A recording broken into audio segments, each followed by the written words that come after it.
Nice hello there everyone, welcome back to James Redmond TV. You've been asking me to talk about your football teams and what I think about the football that you're playing, so I'm doing that today. We're kind of doing like a Sunday roundup. There was two games that were played. We're going to talk about Manchester United and Arsenal more. So it was a huge game for both teams. The first thing that I want to talk about is, should we as football fans be worried about Erik Ten Hag's Manchester United?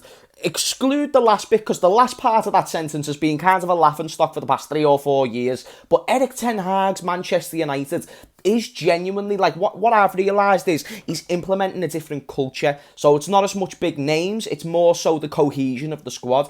Manchester United in today's game against Arsenal has everything and cohesion. All the more impressive when you think they've just got off the back of the season where it looked like that was years away from being the case. I think dropping players like Ronaldo, getting Bruno more involved in the possession of play and being able to create chances, getting Rashford in behind the defence, I don't think it's the solution for the long term to be winning you league titles, but in terms of the next step and making the most out at what Manchester United have got, I think Erik Ten Hag is doing that to a maximum. Let me know what you think in the comments down below, but hear me out if you disagree. He's brought in technicians, he's brought in Antony, which it was a bold move to start someone like Antony in a game today against Arsenal. And he put up a few good passes together, he linked up the play well, and he was looking to create things. You could see he was looking for his moments. And by the way, the celebration is something that I'm all the way into. If I'm a fan, Antony joins my team and he scores a goal like that and he's kissing the badge, and I am all for that, baby. And I thought that was sensational. Took him off at about 57 minutes. And in that 57 minutes, Antony was certainly someone who was causing Arsenal problems. And that was through a lack of possession. This is what I appreciate about what Erik Ten Hag is doing right now. It's a very similar thing to what a lot of managers have done, to where what you're seeing now is a base of what you're going to see in the future, but it's not the end result. It's not the end of the road. What we're seeing now is Man United taking a more counter-attacking approach. They've got the back four and then they've got the midfield in front of that. Lines kind of like a 4-4-2. Two banks of four defending constantly, and that's why even a very impressive attack like Arsenal could not break them down. Even I was going into the game, my numpty guys saying, yeah, Arsenal are going to win because they've got good attackers and I think they can do it. But Manchester United, whoa, that was like a skipping rope. Manchester United keep proving me wrong. Because they've been able to solidify that defensive line, they've got Harry Maguire out the team, which I thought was a no-brainer. Martinez has been a lot better than what we probably all anticipated them to be. The midfield looks a lot more reassured with the balance of the team. I think Malacia is unbelievable, by the way, the energy that he brings to the game. Over time, we could see more holes, but right now I'm not seeing anything or too much wrong with him as a left-back. Today I didn't see too much of his attacking game. But from a defensive standpoint, I was a fan of him, mate. I don't know what you all thought, but defensively much better from United. Attacking-wise, proper sounds, just really, really good football. Like, when they had to, I think it's more impressive. Like, Liverpool will dominate possession in games, but lately we haven't been executing our chances. When you can have a lack of possession but make the most out of it, kind of like Brighton in a way, like when they play big teams, they can score goals. That is only achieved underneath a good coach. Not just about having the ball, but making the most when you have got the ball. And I think managers like Graham Potter, who I'm going to talk about briefly in a minute, Erik Ten Hag, they have that in full abundance. So the question I asked was, should we be worried about Erik Ten Hag's Manchester United? And I think off the small data that we've got so far, and again, they are very far off to where they're probably wanting to be as Manchester United.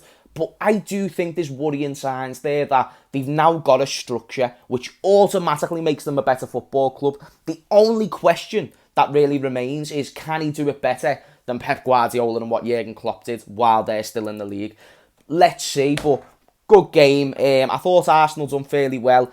Gabriel, I thought, had a really good performance, but Arteta just went for it in the second half. I don't know what you thought about that, Arsenal fans, but I think it really let you down and probably cost you at least a point.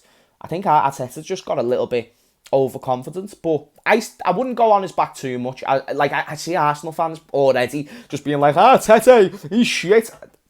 Swerve it, mate. He's had a really good start to the season. You're top of the league, for fuck's sake. And you can kind of afford this type of result and afford to take that type of risk if Man City Or when Man City dropped points yesterday, because they got a point against Aston Villa, which I predicted, by the way, you can afford to lose this game. So maybe Arteta had that mindset. Let's go gung-ho. Let's try and get the 3 points. Let's make the gap even bigger and exceed expectations yet again. But it just went wrong for them. So that's all I'm going to say there. Let me know what you think in the comments down below. So the last thing that I want to talk about before we round up this sort of Sunday roundup thing that I'm doing is Brendan Rodgers. I'm seeing a lot of people, Leicester fans included, to where they're saying that he should be sacked. And it is a really big question right now, because when you're 20th in the league, you've got 1 point in the table, you've conceded 16 goals.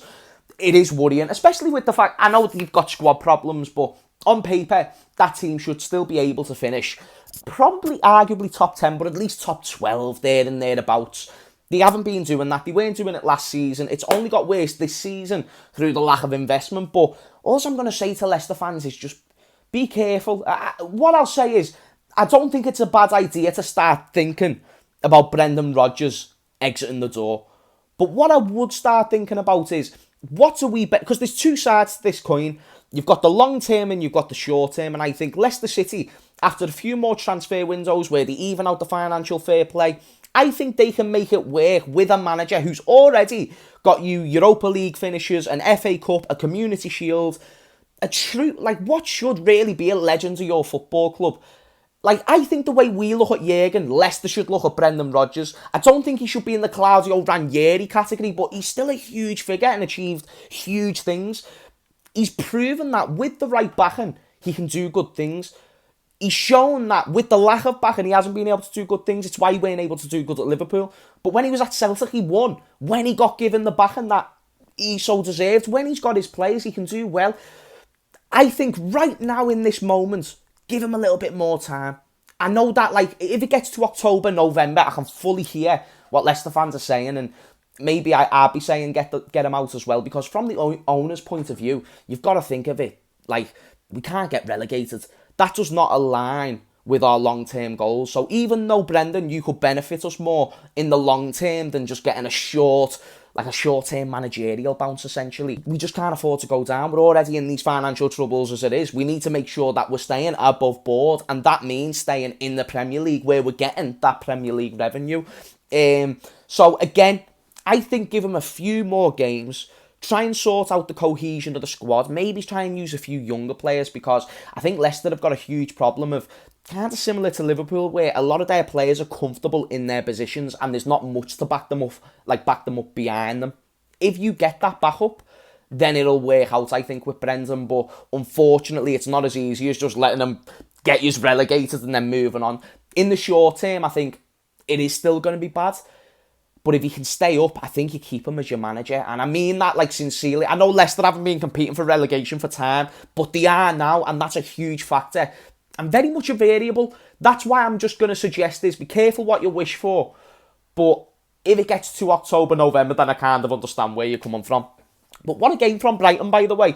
Graham Potter, unbelievable manager. Honestly, like, everyone's talking about Steven Gerrard being the next Liverpool manager after Klopp, and of course we've got to see more, but have you not saw what Graham Potter has been doing?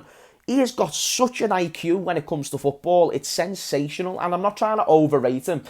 I never usually rate English managers, but he's someone who I think he went to Sweden for a couple of years, and he really is just a student of the game. I don't know what level he played at in his playing career, but you can see he was one of those players that took in information and maybe just lacked that sort of more technical ability. Again, I don't know what he played as or who he played for.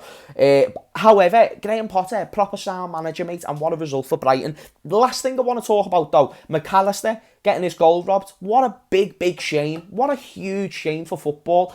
VAR is a very, very useful tool. Like, I genuinely could not disagree more with people who have the notion that say VAR shouldn't be in the game. It absolutely should, but it should be executed properly. That's the most important thing. And on top of that as well, VAR, the idea is, so it's not just the referee guessing. It's not the naked eye. It's not that situation where the referee's thinking, well, I've made a decision, I've got to stick to it. It's that chance to be able to go and analyse the situation. How you concluded an offside in any manner for that goal is absolutely devastating, because McAllister, and fair play to him, because he scored a penalty and a fucking great free kick afterwards. What a player. Fucking Liverpool should have signed him. Yeah, we even should have signed Casiedo, who also scored. But the fact that Graham Potter has lost all these players and still maximising the McAllisters and the Casayedos. What a manager. Unbelievable stuff. And that's why in future, do you know what, I'm going to sit there and I'm going to be like, I would not mind you being my manager if you keep going the way that you're going. I think he's shown a good base level to where I can work with that, you know, especially with a club like FSG where we spend very minimal. He's using the same circumstance, and I think it's only Arsenal who have won more football games in the Premier League this season. That's a joke. And they've lost like Basuma. They've lost more than that, but I just can't think. Mopai, even though he weren't that important for them. But you get the point. Graham Potter's a good manager, and I won't have anyone in the comments section or ringing me up saying otherwise. He's a great manager. And last season, people were like, oh, Graham Potter, he's average. Fuck off. He's a fucking boss manager, mate. Anyway, that's the end of the video. The Sunday roundup. If you want me to talk about, like, on match days more, where I'm talking about your team and whatnot, let me know. Leave a like on this video, because it always helps. Check out the other content that I've been doing on the Big Six, on this channel, on 5 Live with Rio Ferdinand, on the Cop TV. I am everywhere. So if you, for some reason, enjoy seeing me, go to those places. Anyway, thank you for watching. Subscribe if you want, and I'll see you all in a bit.